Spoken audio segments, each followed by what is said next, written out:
As No Life Shack says, well. Drake and LeBron, post Grammys, are taking shots at each other again. The original lyrics in Nonstop go, how I go from 6 to 23 like I'm LeBron. But here's how Drake is saying it during his concert in Australia. I go from 6 to 23, but not LeBron, man. In case you missed it, Drake is now saying, how I go from 6 to 23, not like LeBron. That's a light pack, right? I mean, I thought it was light, but I guess LeBron maybe didn't think so because he went to his Instagram story and posted a clip of Kendrick Lamar's performance during Dr. Dre's halftime Super Bowl show. And then he added a quote at the bottom just to say, he can't wait for Sunday's Super Bowl halftime show because he knew Kendrick was going to kill that shit. He wanted us to know that he was saying that in his Bart Scott voice. Here's Bart Scott. Congratulations. See you in Pittsburgh. Can't wait. Have you ever wondered at all, how did LeBron and Drake get here? How did they get here? These men have had a close relationship for over 15 years. They called each other brothers. They called each other family. How did they get here? So let's just take a look back at some of the history between Drake and LeBron. LeBron and Drake have been connected for over 15 years, at least 15 years, where they've considered each other friends, real friends, not just industry friends. And they've called each other family and they've called each other brother. So something went down with this friendship, and I'm talking about before LeBron shows up at the pop out concert, because I'm speculating here, of course, but in my mind, a good friend doesn't end up at the first lap of what we now know is going to be a victory tour of somebody who annihilated you in such a way. They don't show up to that concert. They don't. So I'm thinking something happened before that's just something that we don't know about. And I've heard people say, well, LeBron showed up at the pop out concert because he's friends with Kendrick too. Listen, y'all, what has been presented to us in the public is that his connection with Drake over the years, them calling each other brother and them calling each other family, is not what we've seen with him and Kendrick. He and Kendrick may very well be friends, but it's not the same as far as what's been presented to us. It would almost be if Kendrick had lost this battle and Top Dog showed up at the victory tour that Drake went on and was like, oh, well, Top Dog is friends with Drake too. It is not the same.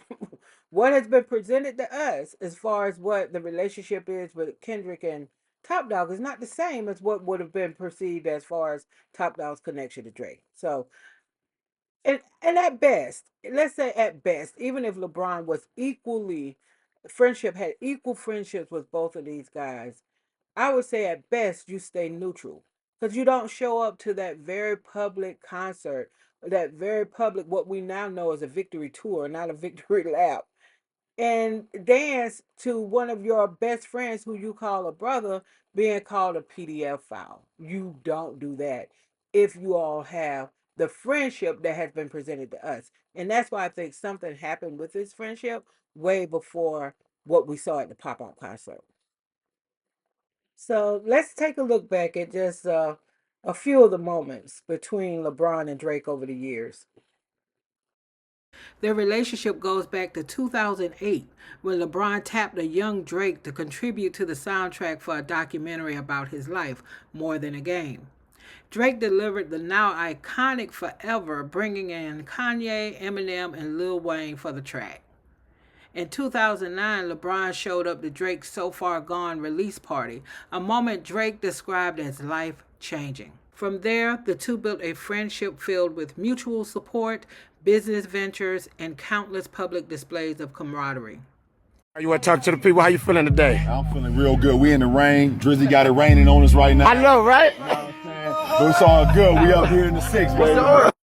So what's going on right now? We got a little rain delay? Yeah, we're in a rain delay right now in the bottom of the first. And yeah, we just over here chilling. Hey, what's up? Where my sunflower seeds at? You know what I'm saying? We over here, it's rain delays. We focused though. Super focused. So what we gonna do? Yo, we still playing? Well, it's been postponed. The game has been postponed because the sickest god is raining on top of us right now. This wasn't the request that I sent up. I asked for sunshine. They celebrated life's milestones together, partied together, and shared family moments like Drake attending Bronny's high school games like a proud uncle, sometimes even with his own son Adonis by his side. And Drake was looking forward to the day LeBron would teach Adonis how to ball. You know, he's already in the pool, like shooting a basketball. You know what I'm saying? I'm telling you, he's gonna get to a certain age. I'm gonna bring him right to Bron's house. I'm gonna be like, yo, summer camp at Bronny's house. That's fine. See you later. I got it for sure. And just weeks after Bronny's cardiac arrest, LeBron and Bronny were with Drake at his concert in LA, both walking Drake to the stage.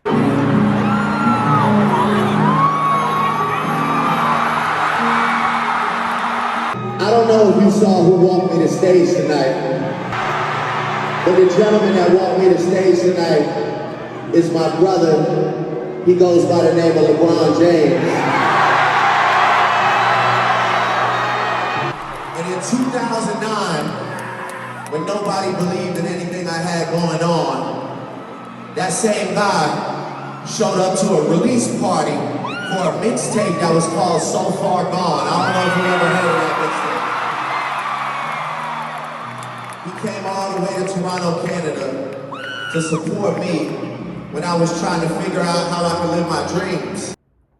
When Drake suffered a crushing blow in his beef with Pusha T, he leaned on LeBron for support. LeBron was already aware that Drake had a son. The two had deep emotional conversations with LeBron assuring Drake that he could never let him down. Yeah, what'd I tell you? What did you say to him? You said that I can never let you down. This wasn't just a friendship. These men proclaimed each other as brothers, family. Not to be like overly sentimental, but you know, you've obviously just been. We're brothers and we're friends, but you're one of the biggest inspirations, period, in life. That's where you meet people in life that kind of help motivate you and inspire you. And you never know why people are put into your life until you actually get around them. And it puts me in this position today, where I'm sitting with two of the greatest guys that I've ever encountered with, spent time with, done things obviously that people know about and some things that people don't know about, but how we just collectively inspired each other. And then you sit back and you just say, I'm truly blessed. Something changed. And that change became crystal clear when LeBron showed up at Kendrick Lamar's pop-out concert, a concert again that many saw as a victory lap for Kendrick after his complete annihilation of Drake in what might be the most epic rap battle of all time. Kendrick went in on Drake during the beef, calling him a master manipulator, a horrible human being, an addict, a colonizer, a certified PDF file, saying it that way for YouTube purposes, and an OV hoe. And the thing about it is, it didn't have to get that ugly. Kendrick told Drake, let's keep it friendly, keep the family out of it. But Drake mentioned Whitney multiple times, and he also mentioned the paternity of Kendrick and Whitney's child. So at that point, all gloves were off. Drake tried to fight back, mentioning Kendrick's partner by name multiple times, accusing Kendrick of DV, and claiming one of Kendrick's kids actually belonged to his longtime friend, Dave Free. Kendrick's nonstop blows connected more than Drake's.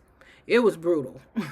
Drake lost the battle badly. So imagine how Drake must have felt seeing his brother, the man who had his back through thick and thin, not just attending, but bopping along at Kendrick's victory lap celebration, also referred to as Drake's funeral by many. LeBron singing They Not Like Us must have felt to Drake like a public declaration of separation. Would any of Kendrick's close friends have celebrated a Drake victory in this way? Doubtful. We all know how Kendrick called out Snoop for his tailor-made post. Kendrick may have accepted Snoop's apology later on, but you didn't see Snoop at the pop-out concert on stage with Dre and Kendrick, did you? Loyalty means something. And I mentioned the way Kendrick felt about Snoop and the way Kendrick has certain expectations, or his friends have expectations of each other as far as loyalty, or even just how Kendrick has even made us aware of how he has felt about people not being trustworthy. And you know how he would like for you to say your shit with you say it with your chest, so we could just know exactly where we both coming from and we'll be good. So I mentioned that comparison just so that even no matter how we may feel about Drake in this moment, to just be clear that a human being has a right to feel a way if they feel like they've been betrayed by someone who was a close friend, a friend that you vacationed with, you did all the things with, you called family. A human being has the right to feel away, even Drake. So Drake made everyone aware of how he felt about his brothers turning on him. LeBron put a post out on social media with Drake's Nike, Love You Forever Nike, with an infinity sign, which I saw that maybe as an olive branch of sorts to, try to maybe fix whatever came undone with all of this.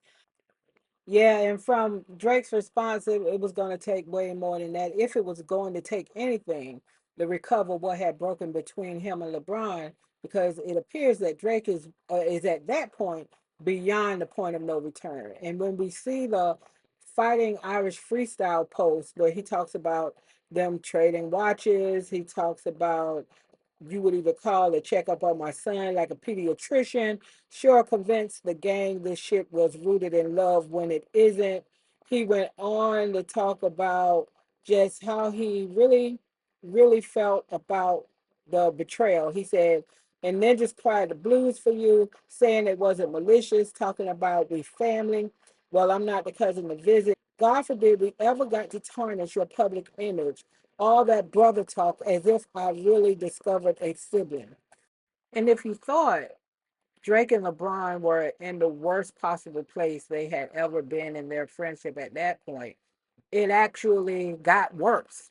It got worse between text messages that Drake supposedly or allegedly shared with someone else where he mentioned LeBron cheating on his wife as part of a scenario to compare a situation that could happen with LeBron and people he's worked with for years and his situation with UMG, and then that reference seemed to then kind of lend some kind of credibility or substantiation of what he mentioned in the freestyle about, hey bro, you don't want people to know, you don't want me to let people know who you really are, right? So it just feel like it went all downhill from there, because then you insert the clown DJ Academics, which Drake introduced the clown. Drake doesn't handle L's well. Drake needs a whole team that he needs to listen to around disaster recovery, because this cannot be the playbook.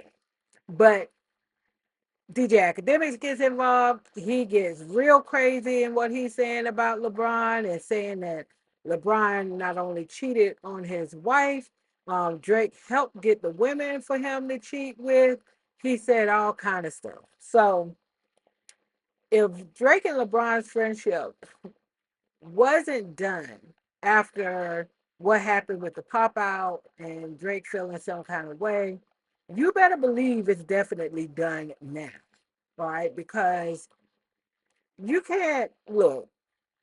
We can have all kind of nuance in this discussion that we want, but here's the deal. And I'm not a guy; I'm a woman saying this. But here's the deal.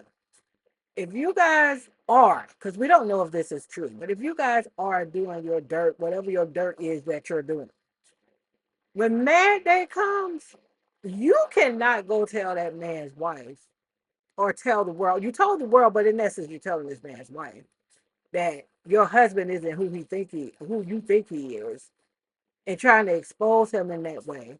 Not to mention you're gonna like potentially harm his marriage, harm his family, harm his business. That's just the bridge too far. Now I know some people will say what LeBron did to Drake, Drake probably felt like that was too far. So, you don't now get to tell me what's too far on my side, so I can do whatever I want to do to you because what you did to me was way too far. You could say that. I'm just of the opinion that whatever you need to wash your hands of in that situation, man to man, you wash your hands of that situation, but you don't bring his family into it. Especially if not only were you that close to LeBron, you were also close to like his kids. So you should just kind of just y'all may be done, but you don't want to destroy the man's family. Okay, that's just my opinion.